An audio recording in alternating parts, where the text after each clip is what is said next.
Welcome to real estate. తెలంగాణకు కేంద్రం శుభవార్త. రీజనల్ రింగ్ రోడ్డుపై కొత్త అప్డేట్ వచ్చింది. హైదరాబాద్కు కేంద్రం శుభవార్త చెప్పింది అని అనొచ్చు. త్రిపుల్ దక్షిణ భాగానికి కేంద్రం ముందడుగు వేసింది. ఈ మేరకు డిపిఆర్ పనులను చేపడుతున్నట్లు కేంద్ర మంత్రి నితిన్ గడ్కరీ లేఖ రాశారు.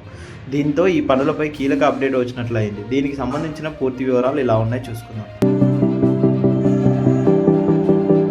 కేంద్ర ప్రభుత్వం రాష్ట్రానికి మాత్రం భారీగా శుభవార్తని ప్రకటించింది అని చెప్పేసి రియల్ వర్గాల్లో జోరుగా చర్చ జరుగుతుంది. హైదరాబాద్ చుట్టూ నిర్మించనున్న రీజనల్ రింగ్ రోడ్డు దక్షిణ భాగం ప్రాజెక్టుకు సంబంధించి కీలక అప్డేట్ వచ్చింది. ప్రాజెక్టు డిపిఆర్ తయారీకి చర్యలు తీసుకుంటున్నట్లుగా కేంద్ర రోడ్డు రవాణా శాఖ మంత్రి నితిన్ గడ్కరీ స్పష్టం చేశారు. ఈ మేరకు తెలంగాణ రోడ్లు భవనాల శాఖ మంత్రికి ఒక లేఖ రాశారు. డిపిఆర్ తయారీ కోసం కన్సల్టెన్సీని నియమించినట్లు తన లేఖలో పేర్కొన్నారు. దీంతో ఈ ప్రాజెక్టుపై కేంద్రం ముందడుగు వేసినట్లు అయింది.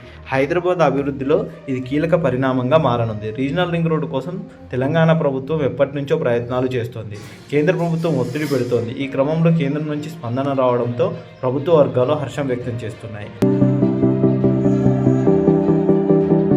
గత ఏడాది ఆగస్టులో లేఖ. త్రిపుల్ దక్షిణ భాగానికి అనుమతులు మంజూరు చేయవలసిందిగా గత ఏడాది ఆగస్టులో కేంద్రానికి లేఖ రాశారు. ఈ క్రమంలో తాజాగా ఆ లేఖపై కేంద్ర మంత్రి స్పందించారు. డిపిఆర్ తయారీ పనులు జరుగుతున్నాయని, ఈ మేరకు డిపిఆర్ సిద్ధం చేసేందుకు ఒక కన్సల్టెన్సీకి బాధ్యతలు అప్పగించినట్లు తెలుస్తున్నాయి.